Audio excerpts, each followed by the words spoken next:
It's still there. We are. All right, everybody. Welcome. Another episode, another live edition of The Good Life. I'm Chris. Got Kevin in the building. What's up, Kev? How are you, bro? Amazing. Awesome. And then we got Kobi down here. Kobi, what's up, man? How you doing? Life is good. Guys, we're missing out on Stu tonight again. Priorities. We got to take care of our women. We got to take care of relationships. We got to do what we got to do. So, Stu is with us in spirit.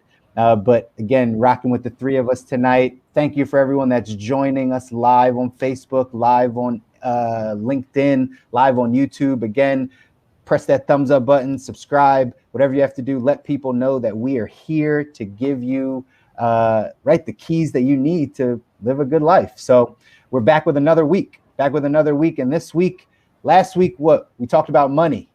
The week before that, we're talking about health.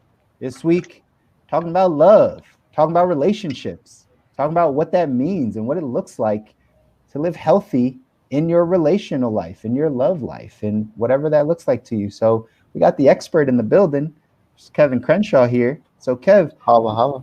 I'm gonna toss it over to you, man. Awesome, brother. Let's talk. Let's do it. Let's dive in. Yeah, I wanted this to be more conversational. I obviously have my viewpoints on things, and this is what I do as a career. I'll give a brief intro for everybody, but I would love to hear from you guys as well, because I think we could all share wisdom, right? So, I always loved love as a kid. I didn't even get into contact sports because I didn't want to hurt people. Like, I was just like that, like angel. Like, I was an artist, right? And so, if you know anything about astrology, I'm a Pisces, so just like very go with the flow, into my emotions, and that's kind of helped me a lot in the work that I do. So I know it says Kevin Crenshaw on the screen right here, but my tag is the Heart Guy on Instagram, mainly because I deal with matters of the heart, and I help people with healing through breakups, healing codependency, breaking toxic relational cycles. The same thing keeps happening over and over again with the same person, with a different people every time, whatever it is. It's really about doing the inner work on you to shift that. There's a quote that's I'm going to butcher it, but it was something along the lines of your task is not to seek love, but to seek and destroy all the barriers against it that you built. And it's a Rumi quote, and that's basically what I help people do, because love is all there is. We just have these fears, or we have these that are stemmed from experiences of the past, whether that's with your parents and your caregivers or exes or anybody that was ever close to your heart, and they prevent us from opening up. They prevent us from being vulnerable. And so if there are toxic cycles, it's a mirror for you. One of the biggest things that I say is, like, say you have a teacher. You're a teacher and you have students, and one student keeps failing this test. You can give them study guides, you can give them extra time, but at the same time, they've got to pass the test, which means learn the lesson. And from a spiritual perspective, that's what's happening with us in relationships. If you go through the same thing, or there are patterns with ineffective communication or abandonment, all these other things, your soul is trying to learn a lesson. And the sooner you can learn that lesson and evolve and grow, then the sooner the cycle breaks. So, wow, your soul is trying to learn a lesson. Mm-hmm. That is that is it right there, right? Like, I know you're leading this, Kev, but how are we supposed to go down that path of figuring out what our soul needs? Is that a question? Yeah, it is. And I'm seeing it from like a soul's journey of, like, our souls are here to grow and expand and express and experience and learn from our life here. And so to evolve as a spirit is learning some of the deeper lessons about self. Mm-hmm. Your question was what again? I'm sorry, I'm just blanked. No, it's just like, how does our, like, if our soul is going on this journey? Oh yeah. So it's looking at the mirror of life, and I think a lot of people think that means, like, oh, I keep dating narcissists, that means I'm a narcissist. No, the mirror of life. But some people take it that way, right? Mm-hmm. The mirror of life is, okay, I keep dating a narcissist. So what does that say about me? That I'm choosing these people because it is a choice. That I'm going to these people, right? So I talk a lot about this because I mainly help empaths or people that have toxic relational cycles. Is my kind of area of expertise. And what it comes down to is, well, what does it say about you? Well, in order to get with somebody who can easily abuse another, they are going to have to be with somebody who can be abused and manipulated, which means you have a rocky self-worth. If you're solid in your self-worth, then you're not going to be led on by all that bullshit because you're like, I don't deserve this. Fuck, you'll get out. If you're seeking external validation and you don't really know who you are and all these other things, you'll get caught up in the words and strung along. So that's where it's like, whoa, and you really get to see yourself. This is the term shadow work, which is bringing the darkness to the light, bringing the things that you don't like about yourself or that you're avoiding or neglecting or that you don't even know is there to your conscious mind. And shadow work is tough because it's usually painful. You're like, fuck, like I'm not as awesome as I thought, or fuck, this is my fault, or taking that ownership. And the beauty of it on the other side, though, is after you take the ownership, you can actually heal things. So that's one aspect of what I do, is seeing the mirror in your patterns of your love life. And another big thing that I do is forgiveness. I mean, that really is a big part, especially emotionally. I've had a lot of clients come to me and they have trust issues in their relationship, and it's perfect relationship, but they keep having trust issues, and it's not on anything that their partner is doing. It's them, and they don't know where it's coming from. Then we have a few sessions and we realize it's coming from an ex from 10 years ago that they still are holding grudges on, or they don't trust themselves because of something that happened in the past. And so it's So it's going to forgiving the past and forgiving stuff that's not even in your conscious awareness is actually going to make space for a healthy relationship in the now, and you won't sabotage it. Part of self-love is receiving unconditional love from somebody else and not sabotaging it. Because we only accept the love we think we deserve. So if you choose somebody who's amazing, but you don't think you deserve it, you're going to sabotage it. And that's why self-love is so important.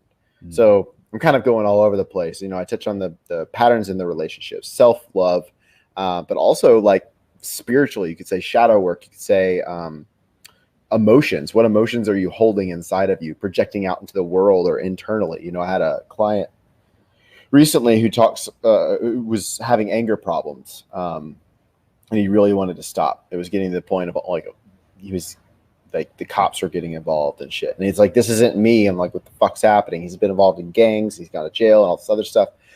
And he was so angry at himself.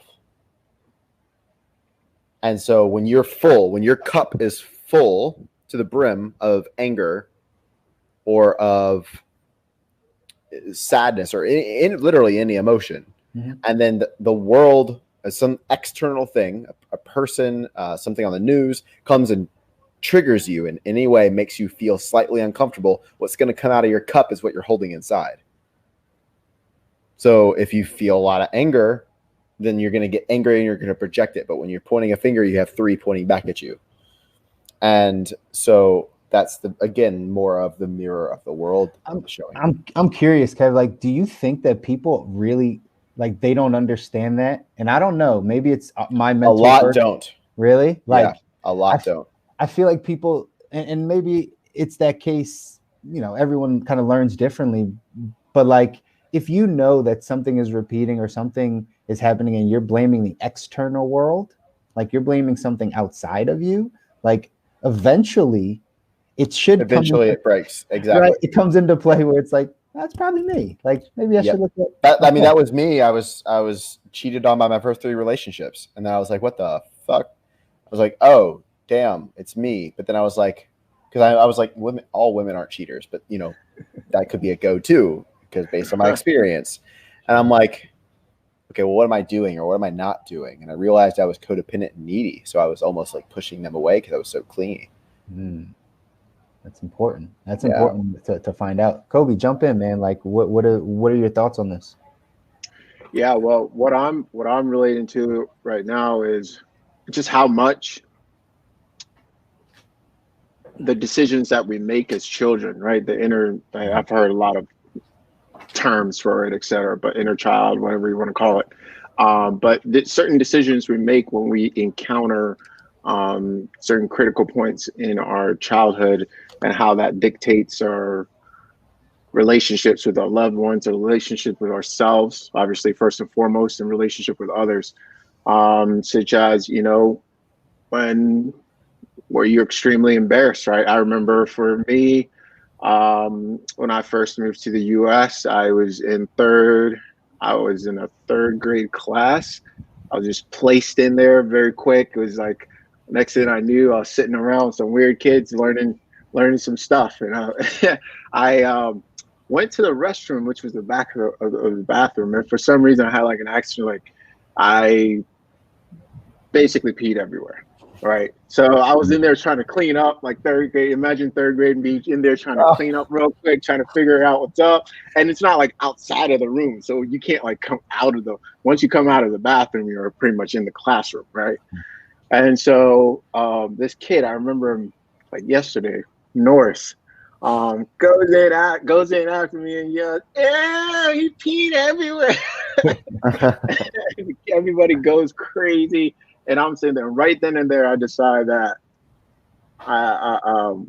basically that if I mess up or anything goes wrong, I'm going to try to like really hide it up as quickly as possible, or try to like clean it up as quickly as possible so nobody sees. Right. And I didn't realize that decision was made and how I handled things and approached things and how that had influenced me quite a bit. Wanted to kind of get you guys' thoughts on that, and especially you, Kevin, to kind of, how do you see that with clients and people you work with? And what do you have, maybe a quick tip or exercise or something around that? That might help people kind of unlock themselves a little bit. Yeah, so there's a few things there, right? Like that was when you're conceived till 7 is the biggest time frame for growth of your nervous system and your brain stem and other things, which is how you're going to relate to the world. Your belief systems deep down, your emotional patterns, things. So especially at that age, we're very imprintable. So that would be something that you stick with. Whereas if that happened later in the road, you would have probably brushed it off, like, if you were way older. So one thing that I like to do with clients is going back to that experience as yourself now, almost in meditation, and revisiting it from a third party perspective. So don't go to the third grade you from your eyes then. See it as like the teacher, or see it as a bird on the window looking into the room, and observe your third grade self and making that meaning of things, and go, well, what actually happened? Because the truth will set you free. So what was the truth? The truth is you were 3 and you had an accident. Like, most people's most embarrassing stories involve urine. I just want you to know that. Like, it's that, or pooping their pants, or having an accident. Okay. And like, okay, you had an accident. Like, that was the truth. And the truth is that kid you probably would have done the same thing. What the heck? And then everybody else. So like, the truth is you were just a third grade kid and you had an accident. It has nothing to do with you messing up. You can see that though, from a third person perspective, going, damn, like that third grade me really internalized that and made it about him. And it's actually, he didn't mess up, and actually he didn't have to hide anything. And he was just trying to make things the way that they were because he thought he messed up, but he didn't. Mm-hmm. That internal, like, coming to that place with your third grade you, and connecting to that truth is huge. And then processing it emotionally. So a lot of what I do is shifting your nervous system, because it's not just mindset work that I work on. If you want to change somebody's life, you have to change their nervous system, which is the sensations that are happening in your body, right? You have your heart rate goes up or down. You get hot or you get cold, or you start breathing deep or you stop breathing. There's sensations that are going on constantly in the body, and from those sensations are created emotions. So the corners of my mouth go up and I start getting this light feeling in my chest, and I breathe fully. That means I'm getting happy. And then from that state, you create thousands of thoughts. So you can change your energy with your conscious thoughts a little bit for a season, but then the subconscious is deeper than that. So you bring your mind to change the emotions, and then you let the emotions process. You got to feel it to heal it. So a lot of it is, whether it's in a meditation and a visualization exercise or something, allowing that stuck emotion that's still in your nervous system because it's creating a pattern to process. And this literally is like clearing out the neurochemical connections so that electricity can run through your nervous system. It's stuck. And so it's creating a loop and the same belief over and over again. It's not in changing the belief that's going to change your life. It's in processing that emotion from maybe embarrassment, or maybe you needed to cry and like actually feel it safely. It's okay to feel that. But almost like go there in your psyche for a second, let it out. Maybe it's a single tear. Maybe you just like feel some sort of way and then it's gone. But that shift will help the mindset thing. It won't come back. So actually every process that I give my clients is not just mindset shifts. It's the truth will set you free. What's the truth here? We're getting that right perspective. And then we're shifting the nervous system to complete an emotional loop so that you don't repeat the pattern, so that you can actually integrate the lesson. Yeah, that's good, man. What are you seeing people struggling with the most when they're coming to you, like relationally? Letting go, holding on to grudges, holding on to shame or blaming themselves, holding on to an ex and they want to let go and they can't. It's been 5 years. It's attachments. Attached to outcomes. And I think a lot of this comes from every human. Our deepest fear is that we're not enough. And if we're not enough, we won't be loved. And if we're not loved, then we're going to die. Now, that's because failure to thrive is actually a thing where if a newborn isn't physically touched in a certain amount of time, it'll die. We need human connection and touch and love. But also, human species evolved and survived because we stuck together in tribes, right? If you were excluded from the tribe, it's harsh weather conditions, there's saber-toothed tigers and shit, you were going to die. So you needed to stay with your tribe, and that part of our animal brain is still there. So we literally equate rejection to death still. That's why rejection is so like emotionally charged for every human. So if you're not enough, you won't be loved. And if you're not loved, then you're going to be rejected. And if you're rejected, you're going to die. And the enoughness thing is where overachieving or overworking or being overly funny or overly anything is, let me get attention. So bringing it back to the inner child stuff, let's say that your parents didn't really pay attention to you one day, then you fell and hit your head and you really started crying. Then they came, you subconsciously in that moment, even if you were 2, linked, if I get pain, I get attention. So then this person's always throwing pity parties all the time, or they always have something wrong with them. And it's a subconscious plea for connection because that's what their nervous system knows. Yeah.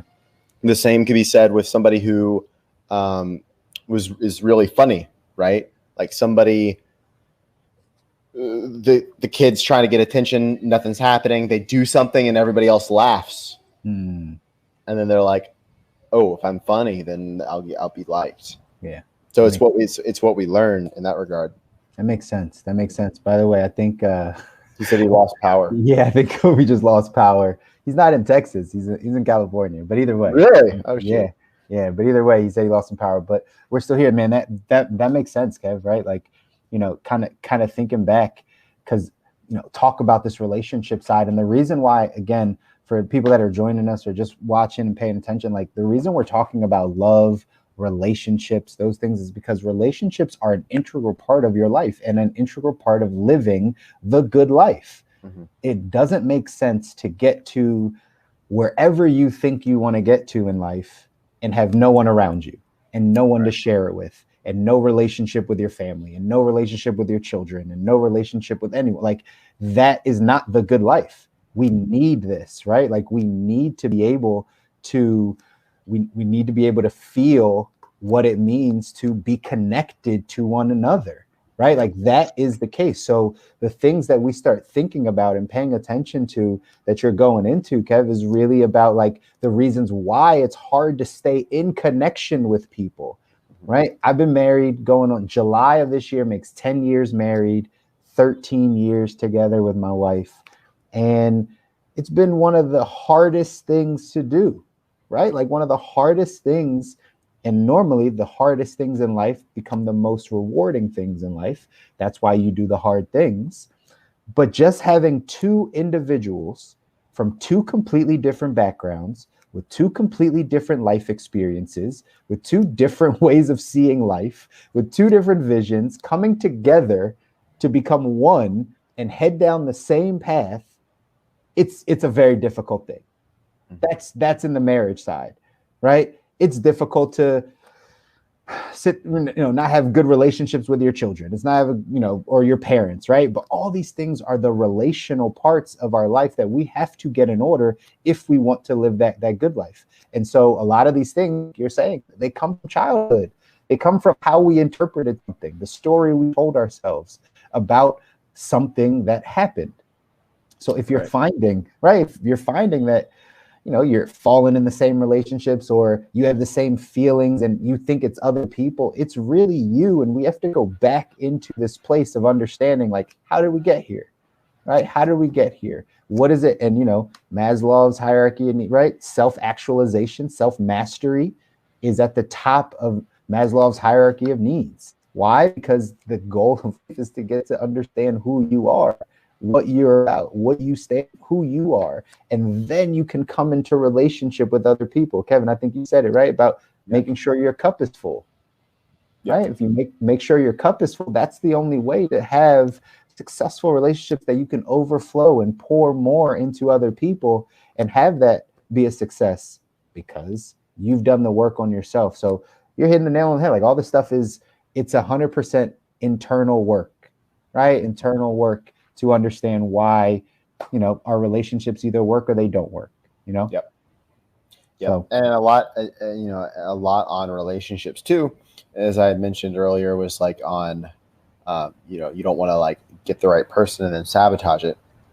And that a lot of that, so it comes to self-love, but it also comes to compatibility.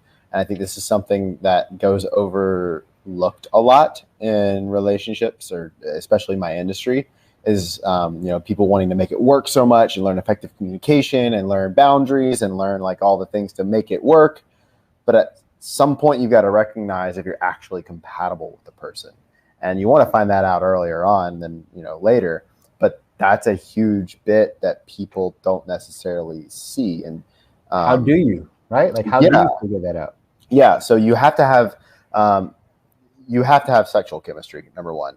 You got to be into them physically. If that's not there, you can't force it. You'll end up cheating. They'll end up leaving. Something will happen. So that really has to be there, and sustain it, which is meaning, both of you guys continuing on the path of health and fitness and other things. I really feel that that's seen as surface level, and to some extent it is compared to the deeper stuff in the relationship. But primally, as an animal, and a human animal at that, it's important. So that needs to be there. You also have to have if you were to list out all your values in order, you would both have to have some similarity in your top two. For example, if you value integrity a lot, that person needs to value like your number one value is integrity. Then theirs needs to be one or two, right? Or if you're valuing health and vitality is high up there, they need to value it as well. Because if somebody values uncertainty and variety, and one person values certainty try going on a vacation with that person. One person's like, oh yeah, we'll just plan it, like we'll just get there and we'll see what happens. The other person's like, got to plan everything. It's going to freak them out. It's going to be really tough to make that work. So there's that. Real quick, like there's another side to that too, right? Like the opposites also are needed in the relationship. They are, right? I'm talking like top value, like needing it, because opposites do attract, and that is an important factor to things, and especially polarity, which we can get into masculine, feminine, and energy here in a bit, because you need to have that polarity. But what I'm speaking to is like if somebody's so tied to always having to feel certain about things, and somebody else is not, you can make it work. Again, if you have another value system that's similar. But is that making sense? That's why I said like the top 2, 3 need to be. Yeah, absolutely.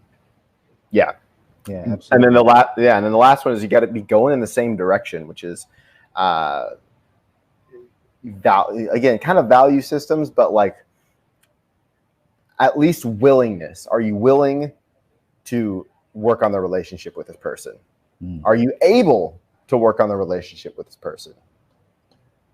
Right? Like you have the emotional maturity, the capacity to in your life. That's really it. Yeah. This person, R. Simpson, they don't have a picture on LinkedIn, but is that financial strains affect relationships in various ways as well. You're either going to support each other and grow together, or you're going to go your separate ways. So again, lots of components to this thing of making sure that we're living, the good life in our relationships. But those are just a few other things. That compatibility part, they also said, right? That's just true. It's true. But you got to be compatible. So welcome back, Kobe. Hey, Kobe. Yeah, thank you.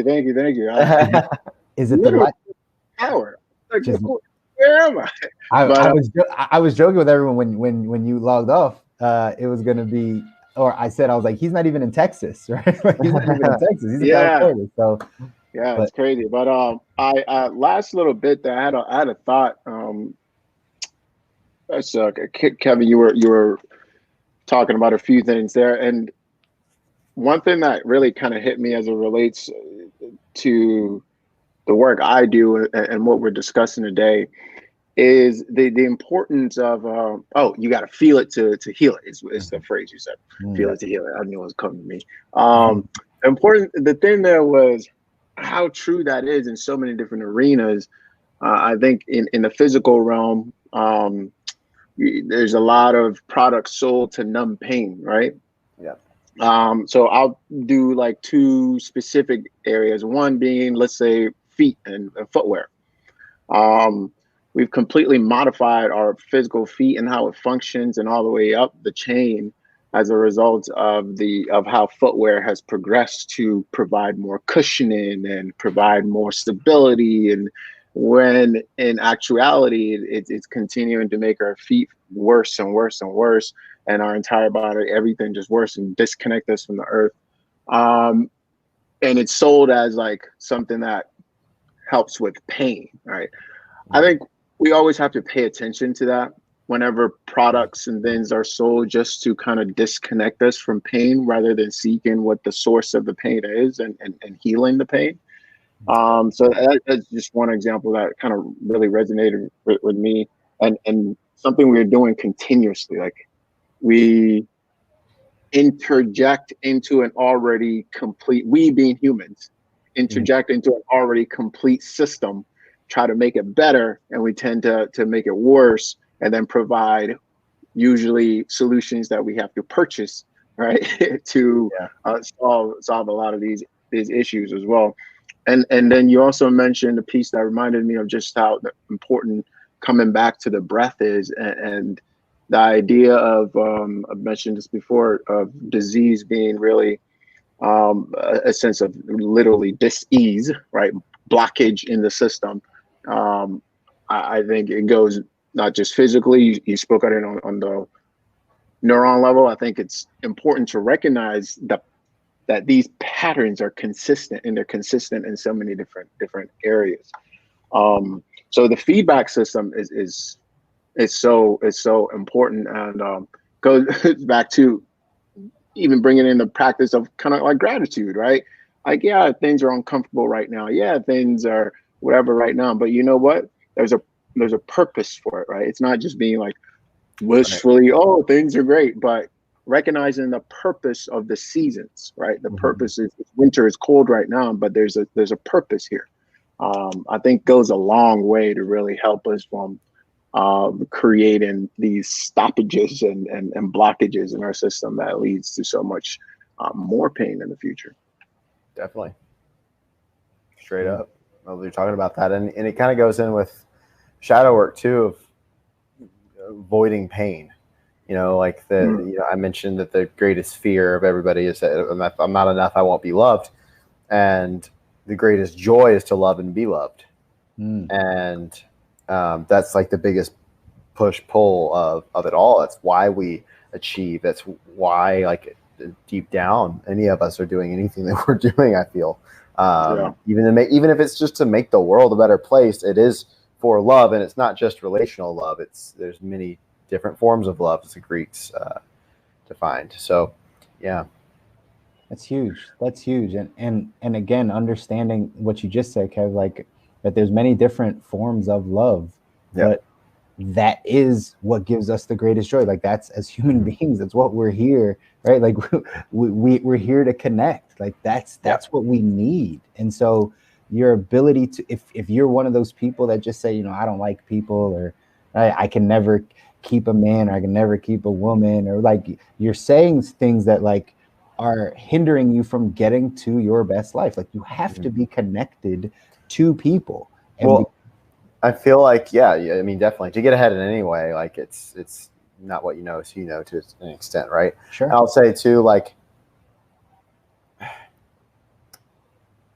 I think we here all have really good self-awareness, right? Like Chris, you were saying how like, do people really think that? Or like what? And it's like, yeah, like I did back in the day, and self-awareness is so key to observe yourself, be aware of what you're aware of, to think about what you're thinking about, right? Like that is going to be huge in all of it. And unconditional love starts where self-judgment ends. So when you stop beating yourself up and judging yourself for what you're doing and how you're doing it, or getting caught up in drama, always pointing the finger externally and never looking inward, and you cut the noise, right? You're gonna sit with yourself and get curious instead of furious about your thoughts and your way of being. That's how you're able to evolve, learn the lessons, navigate it all so much faster, as opposed to, dang it, why is this happening? It shouldn't be happening, because then you're shitting all over yourself, and it's not fun for anybody. It's true. Yeah. Judging yourself is such a big thing that people deal with, right? Like, right. We judge ourselves like crazy. Yeah, and so with any of the shadow archetypes, which is what I feel that is, right? You're beating yourself up. You get a loud inner critic. You don't want to fight it away, because I think that's what most people try to do. They're like, fuck this voice. Why is this happening? And this voice is loud at them. They try to get louder, and then it's just this back and forth, and then you're arguing, and it's winning. How do you stop when there's resistance? There's pushback. How do you stop? You stop pushing back. Stop pushing. Exactly, which means you love it away versus fighting it away. And how I equate that is you see it with compassion. And this is where you can really start to learn compassion for other people by seeing it within yourself, going, whoa, my inner critic is here to keep me safe. I'll say that again for all y'all in the back that weren't listening. My inner critic is here to keep me safe. It's just ineffective sometimes, actually a lot of the times. Right? Absolutely. It's just, but that's the essence of what it's trying to do. And when you can see that and go, thanks for bringing that up, but that's actually not true. I'm going to choose this truth. Again, the truth will set you free. You get to choose. That your inner critic's not in the driver's seat of your psyche anymore. It's your higher self. Then it's honored, acknowledged, and deemed as false, and you'll be fine. Versus trying to wrestle with it or fight it or shove it away. Get out of here. I didn't ask you, because that's going to just evoke it even more. Think of it as a personality in your psyche, because it is. So, and, you know, sometimes having a loud inner critic can be a good thing, right? Like you get shit done. You say, quit being a little bitch, and you start working, right? Like it's both and. It's just noticing when to use it. That's true. That's good. In those relationships, though, like I think that happens a lot, where it's really just our inner voice, right? It's really just that inner talk that we're judging ourselves, like, why am I this way? Why couldn't I do this? Why doesn't this happen? And the word you said, compassion, I say empathy, or right, grace, right? Just giving ourselves grace, giving ourselves right empathy for like what we've been through, or what we've seen, like just how we are. That allows you, this is what you're saying, Kev, this allows you to do that for the other person. This allows you to give great, like you judge yourself and then you judge others. If you stop judging yourself, you'll stop judging others. You'll stop judging your partner. You'll stop some of those areas that are causing the conflict in the relationship. You'll stop judging your kids. Like you'll stop, because you'll give them grace and have empathy for what they're seeing and what they're going through. But you have to do that for yourself first, because if you don't do it for yourself, you can't do it for someone else. And that becomes that inner work again, right? Yep. Totally. I thought you might have something to say. Kobi, jump in. Yeah.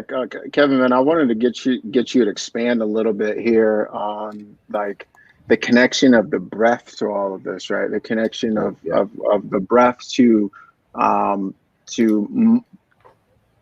moments of trauma, or when we create these anchors in our life, the breath to silence in the mind, the breath. I want you to expand on that a little bit, because that connection is so huge, and we were kind of starting. Breath is huge. I had a mentor of mine who was very wise when she said this, because she knew I go by the heart guy, and she said, "What if your breath was the thing that made your heart beat?" Yep. And I was like, okay. All right, back it up. We're done. It's finished. It is over. Yeah. It's over. Oh man, this is Kenny Smith at the dunk contest. It is finished. It is over. Goosebumps. Oh my God. Yeah. How would you breathe? Oh man. That's exactly how I reacted. How would you breathe if your breath was what made your heart beat? Because here's the thing: when the freeze response in your nervous system is that, like, sensing immense amount of danger. So you lock up and you don't breathe. And so then to bring the breath back to the body is literally feeling it to heal it. It's processing emotions. You can do, breath work and other things to really work through this. And a lot of, if you think about it to a degree, while it's subconscious, you're controlling your breath. You're stopping it because it's dangerous to breathe, or because you're freezing from a traumatic experience. It could be an emotionally traumatic experience, whatever. And it creates, again, like all trauma is stored in the body. So it's created this blockage that then sets the pattern for your way of breathing. A lot of people don't breathe properly. They breathe up here versus in your stomach, and then a bunch of other things, right? So it's not because you didn't learn it in school. You naturally started breathing correctly as a baby. We learned how to not be through the blockages, as I talked about in that quote. It's the blockages of love, or the blockages of you being yourself, and it's a control. I'm going to be something different than I am right now, because what I am isn't enough. And if I'm not enough, I won't be loved. And if I'm not loved, I'll get rejected, then I'll die. Right? So you have to, in that psyche, you have to be somebody different. You have to do something different. You have to control things, how people view you. And that form of control is the attachments, as I was talking to earlier, that keep people stuck. And so when you learn to let go, you're able to breathe easy. You have more inner peace, and how you breathe is the tempo at which your life is. You know, if you're why is this just now coming to me? Love is like breathing. You inhale, receive, and you exhale, and you give. Now, if I just at some point I can't anymore inhale. That's somebody who's just a taker all the time. They're scared to give. Somebody who's codependent, they're giving and they can't exhale anymore. At some point, you've got to receive. Now, some people are so fucking scared of love, they're breathing super shallow. Or you can breathe super easy, full deep breaths. How you breathe is your relationship with love, naturally. If you're breathing shallow, if you're holding your breath a lot, it is how you're relating to love and value and worth and all of those things. It's a huge indicator because how you breathe is the tempo of your life. So I love that you brought that up, dude. Yeah, man. Hey, listen, you know, go ahead and shock it down. Yeah, that's all I do, man. It's just that critical, man. And I've been, Chris, you're reading Oxygen Advantage right now. A huge must for anybody, everybody, every single body that breathes. And it's just the connections keep on coming. They literally just keep on coming. And I mentioned this at some point. It really comes down to consumption and breath. And as I said that, I'm now finding out all of the links, right? Whether it's with Chris and money, whether it's with you and relationships and love, whether it's and Stu next, I'm sure. It really does all come down to what are you consuming and how are you breathing, because it connects to just so many other things. So I think it's one we can't spend enough time on. I wanted to get your thoughts as well, Kevin, especially you, but obviously Chris as well. A book that's been, you guys know, I'm all about the books, man. You gotta stay on there. A book that's been really powerful in this area of life for me has been two, actually, by Esther Perel. Esther Perel, and it's called Mating in Captivity. And it's one that shook me a little bit and had me shifted my paradigm. Right, I had one way of looking at things and how love is supposed to be, marriage is supposed to be, relationship is supposed to be, and then this book there just kind of shifted me a little bit and forced me to think, all right, maybe I didn't look at everything. Maybe there's something else I didn't consider. Have you guys heard of, recommend, or anything? I love Esther's work. It's amazing, and then she's very cultured, so she's not viewing it through one culture's lens, which is awesome. She's looking at humanity as a whole, and you know, she has YouTube stuff. For anybody listening, like, y'all go look at her stuff on YouTube. So yeah, say her name again. Esther Perel. Esther Perel. Got you. And the name of the awesome book podcast as well.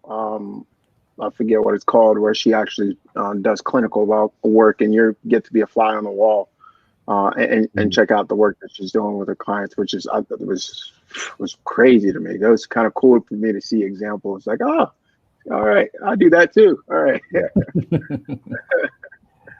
Get it? Yeah, I haven't heard of those, but like I'm glad you're dropping these gems because I've never heard of her. And again, this is the key of getting deeper into any one area that you don't have expertise in, is learning about all of the different authors, all the different resources that are out there, so it can shift your paradigm. That's what needs to happen in all these areas. The reason why we're having these conversations, because everyone needs a paradigm shift in each of these areas, each of health, wealth, love, happiness. Like, you need the paradigm shift. And so resources like that, books like that, right? You said she has a podcast or some things, right, too? Yeah, definitely. I'll look it up here as we chat. But it's awesome. Yeah, that's a big deal. That's a big deal. So clinical work with couples. My back. No, yeah, you're good. All right. They're trying to silence me, but they won't succeed. Hey. But yeah, it's great stuff. The book is great. The podcast is great, and I actually haven't checked out too much for YouTube stuff, but I'm sure it's good stuff as well. But really lays down the work and gives. I think she's very hopeful, and which is what I like about her as well. It's like it gives you hope. It's not all doom and gloom. It's good. That's good. Did you have a follow-up, Kevin? I don't know if you had anything. I love her work. Definitely, everybody tuning in should do a deeper dive on it. That's a big deal. Kind of as we're getting wrapped up, I see Danette said that Clubhouse might be down. So if you guys don't know, Clubhouse is down. Yeah, I know, right? Like the platform is down. Yeah, like the platform is down. You know that they're getting when they get a lot of traction. Like if there's a lot of people on, the app is still so new that like it'll shut down here and there. Like I remember when not to switch the conversation, but like when Elon Musk was just on Clubhouse, like it basically froze for a few minutes, right? Like it froze. Wow. Like you couldn't get out of a room or into a room. But anyway, we're still supposed to go there afterwards. We'll see if it's down or not. But let's kind of wrap up this conversation again because hitting these points. You guys are bringing up so many things. Kevin, you brought up so much stuff like that probably people aren't even thinking about when we're talking about love, right? We're talking about your relationships, right? We're talking about all these things. Most times people are not even paying attention to their breathing.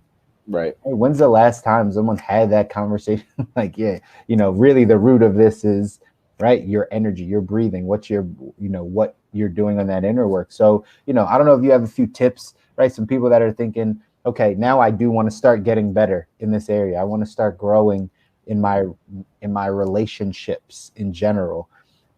I need to start doing that inner work. Is the self-awareness the first spot? What's the first? It is. Yep. And so mindfulness meditations, which is just, again, sitting and being aware of what you're aware of, is going to be step number one, whether that's journaling or going on a walk and talking it out in an audio note to yourself.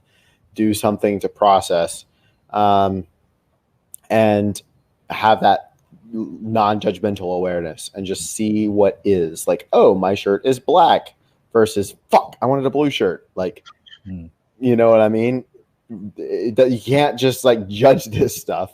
Yeah. See it for what it is and go, oh, this is what my thoughts are. Interesting. I don't want that. I want something different. Cool. Let me pivot and move versus this whole inner dialogue thing. The sooner you can get to that, the sooner you can have passion for yourself. You can start forgiveness work.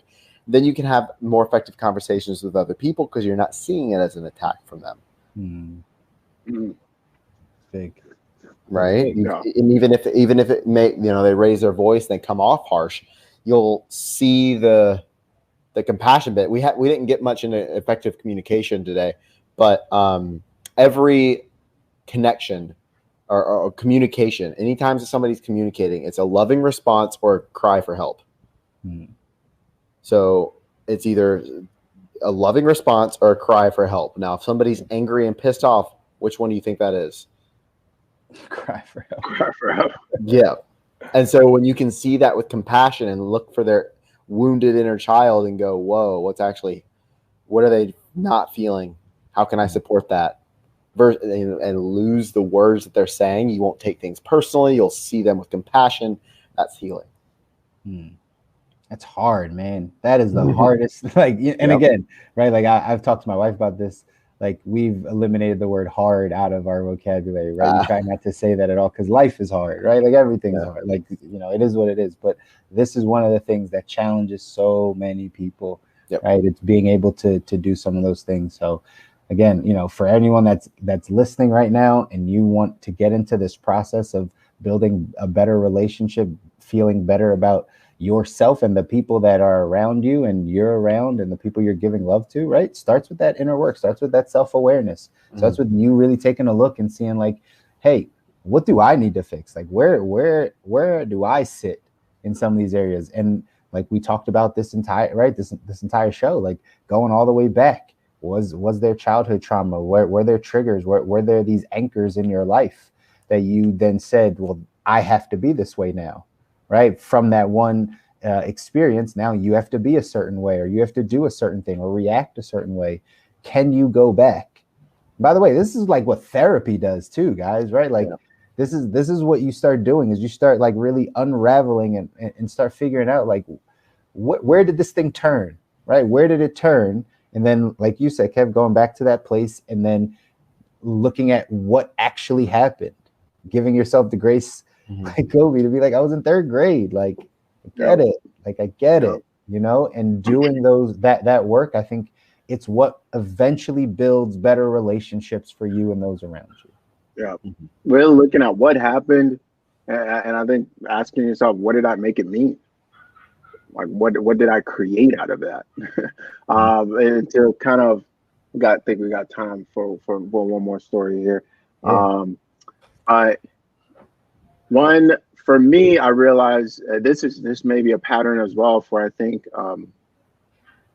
well, you know, but decide it for yourself is the fact. But for me, one thing I realized was, as growing up in the environment that I did, as the oldest of five, you know, really taking it upon myself to be ultra responsible, to grow up pretty quickly. One thing I created out of a series of meetings, we could go through it, never, but is that I needed to be a man and grow up and provide, and like, I gotta hold it down for everybody. And the truth of the matter is, like, you know, it was me and my mom for a while, and that's what that's the identity I created for myself. And truthfully, you know what?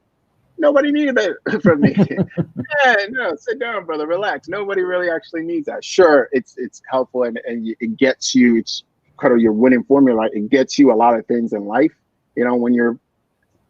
But at some points, like Kevin said, does it serve you anymore? You know, can you rest that, like, overprotective soldier? Can you rest that whatever identity you created for yourself at that particular time to survive? Can you give it a rest? You know, I think that for me was huge. Just somebody having that simple conversation with me is like, maybe you can relax, man. Maybe it's not that serious. Maybe everyone won't die if you just don't work really hard for one day. I've had the same thing. I get you on that. Yeah. 1,000% true, man. And again, these are the things that we have to learn. We have to learn. At some point, you had that realization, that understanding of like, I don't have to be this way. Right? I can change this about me. And because I can change this, right, I will have better outcomes. I'll have different outcomes. I'll have better relationships, like whatever it is, right? Like that's that inner work. That is the stuff that, again, we have to continue to do, right? We have to make sure that if we want to live our best life in our relationships and live the good life and really get to the place where we have people around us, relationships around us, things around us that support us and we can support, right? That love, the joy that we get from loving, that we have to start this work early. And that becomes the message. That becomes the message, right? If you're chasing, if you always think it's somebody else, or right, the people you choose, or your parents, or right, it's you. And so once you realize it's you, then you can go to work. You can go to work being like, how did I get this way? Like, what is it? And then back to grace, back to compassion, back to right. Just, all right. I like that. I'm great. Like I'm good. I'm okay. And then I can now give that to my partner. I can give that to my children. I can give that to any of the people I'm building relationships with, my business partners, any of them, because I'm okay. And so, you know, people not being okay, and I think it's more of a reflection on them. It's more of a reflection on them. If you know you're good, but it's somebody, like, that's a reflection on you. So either way, that's my 2 cents. Kev, kind of wrap us up here. What's your final thoughts on just what people should be doing, how they should be thinking about perfecting this relationship side of things? Whether you're single and you don't want to be in a relationship, or you're in a committed relationship and you want to make things work, or you want to make things even better than they are, love isn't something that you have to go get. It's something you allow. So see where you're not allowing it. Whether that's for yourself or other people. And when you can start to feel that and feel safe in that, again, then you can start to thrive and have good love, as we've been talking about. There we go. That's it. Awesome.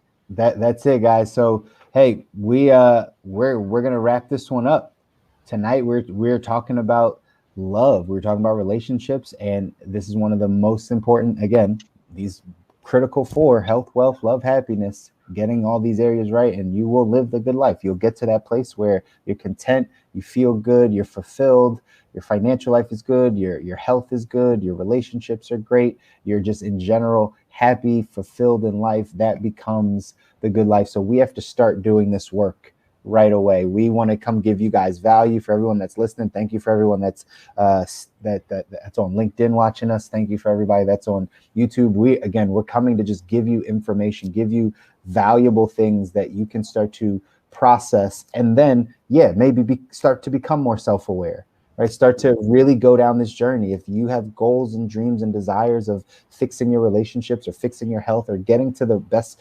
the places in life that you deserve to be, well, then we have to start to do the work. And a lot of times there's some education, there's some things missing, there's some information missing that you need to really go and do what you want to do. So we're here to provide you some of that information. Hopefully everyone that's listening, you got a chance to take something from this, and now you can apply it. If not, reach out to Kevin, reach out to me, reach out to Kobi. Stu's not on. Like I said, he's, taking care of his relationships and the things that are important. So reach out to him, right? At the end of the day, we want to be resources for you guys. Follow us on all these platforms.